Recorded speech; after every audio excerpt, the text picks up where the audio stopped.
행복한 정식기도 시간입니다. 우리에 대한 모든 것들은 성경에 다 기록해 놨습니다.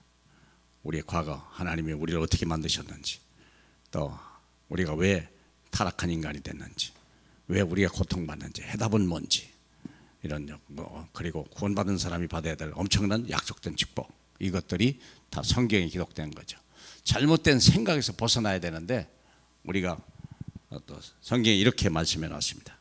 고린도후서 4장 3절에 만일 우리 복음이 가리웠으면 망하는 자들에게 가려진 것이라. 그 중에 이 세상 신이 믿지 아니하는 자들의 마음을 혼미하게 하여 그리스도의 영광의 복음의 광채가 비치지 못하게 함이니 그리스도는 하나님의 형상이니라. 아멘.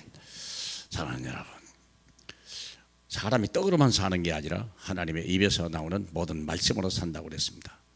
다시 말하면 사람은 어떤 환경, 어떤 문제, 어떤 사건 속에 있을 때 하나님의 말씀을 따라가면 모든 것이 거기 다 해결되게 되어 있습니다. 예수 그리스도의 그 말씀이, 하나님이 주신 말씀이 우리에게 완전한 답이 되지 않으면 그 사람은요 굉장히 방황하고 지금 괴로움을 당하고 고난 중에 있다는 걸 아셔야 돼요.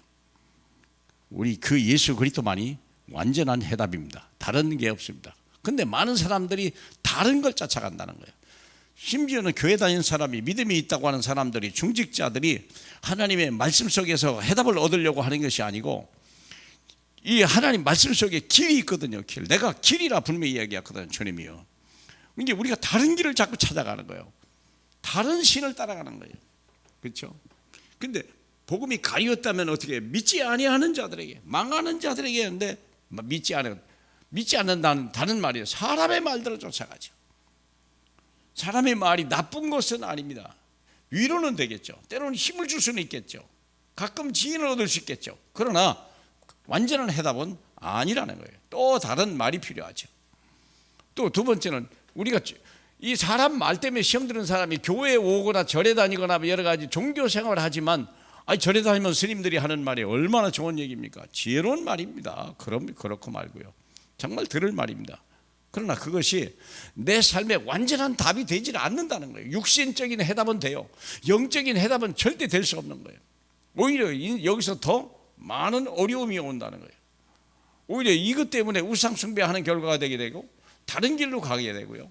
결국은 좋아 보이지만 넓은 길로 많은 사람이 가지만 그 길은 아니에요. 우리 주님은 좁은 길을 얘기하신 거예요. 좁은 길은 한 길밖에 없어요. 오직 예수 그리스도. 가문의 영적 문제, 이미 가문의 영적이 왔는데 이것을 왜 온지도 모르고 내가 왜 괴로움을 당하는지 모르는 거예요.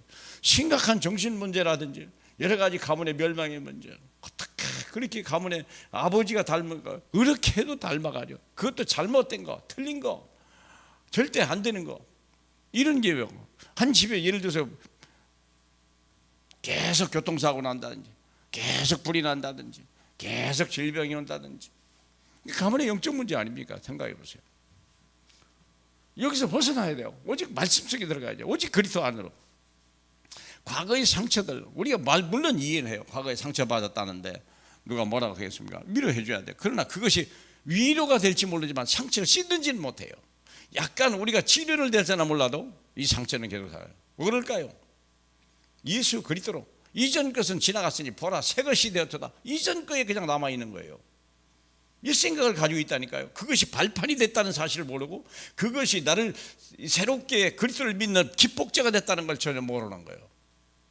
이게 하나님의 은혜가 없으니까 과거에 잡혀버린 거예요. 이 과거의 상처는 여기는 절대 잘하지가 않아요. 어른이 돼서 성인 아이가 돼버린다니까. 얼마나 무서운지 몰라요. 그리고 조금만 건드리면 문제가 되는 거죠. 사랑하는 여러분, 생각해 보세요. 그래서 용린이라는 거죠. 용린. 용에게는요 비늘 하나가 거꾸로 돼 있잖아요. 근데 보통 쓰다주면 그 비늘이 거꾸로 돼 있는지를 모르고 이걸 건드렸다가 그냥 그 사람이 기겁을 하는 거예요. 근데 나는 왜 그런지 모르죠. 근데 본인은 아는 거예요. 저 사람이 그랬다. 근데 나는 잘못이 없거든요. 왜 그런지 이해를 못하냐. 그 사람이 가지고 있는 용린, 누가 용린? 용의 잘못된 비늘이요. 우리가 모든 사람이 이런 거 있다는 거예요. 그래서 또 어떤 요즘에 제일 심한 게 뭐냐, 명상운동, 기운동, 스티브 잡스 같은 사람, 이래가지고 잠시 물론 자기를 돌아보지만 깊이 하면은 죄밖에 안 나와요. 마귀밖에 안 나와요. 어둠밖에 나오지 않아. 우리 속에는 캄캄함이 있는 거예요. 우리 속에는 죄만 있는 거예요. 우리 속에는 그냥 마귀가 있는 거예요. 그러니까 우리가 이거 하면 다 망합니다. 큰일 납니다. 그죠? 우리가 묵상으로 하나님 말씀 묵상 운동으로 들어가야지 명상 운동 들어가면 큰일 나는 거예요. 말씀을 묵상해야 돼요. 그리고 잘못된 치유법, 여러 가지 약물이나 또 심각한 뭐 여러 가지 병원 이런 것도 다 의사도 좋지만 때도 의사도 동기를 가지고 있고요. 많은 약들이 있지만 그 약들이 지나치면요 더 문제가 있는 거 아니에요? 물론 약을 필요하고 병원에 가야 되지만 중요한 것은요 내가 복음으로 완전히 죄 사함을 먼저 받아야 돼요. 마귀 권세 완전히 꺾어버려야 돼요. 내가 하나님을 만나야 돼요. 그리고 이제 주일 예배 강단 말씀 붙들고 하나씩 인도 받아가야 돼. 그리고 우리는요 하나님은 언약을 주셨어요. 내가 반드시 너를 복주고 복주며 내가 너를 번성케 하고 번성케 하리라. 우리의 결과는요 하나님의 축복이에요. 복음으로 회복되면 말씀 따라가다 보면요 언약이에요. 그래서 출애굽하고 광야 40년 동안에 말씀 붙들면요 가나안 땅에 그 젖과 꿀이 흐르는 축복은 약속되어 있는 거예요. 미래 소망을 가진 자만이 세상을 이기고 살릴 수 있는 것입니다. 오늘도 귀한 날 되길 주님의 이름으로 축복합니다. 하나님 감사합니다. 오직 복음, 오직 말씀, 오직 하나님의 언약만이 우리가 진정한 답이 되고 길이 되고 약이 되고 하나님께서 힘이 되게 도와주시옵소서. 예수님 이름으로 기도합니다. 아멘.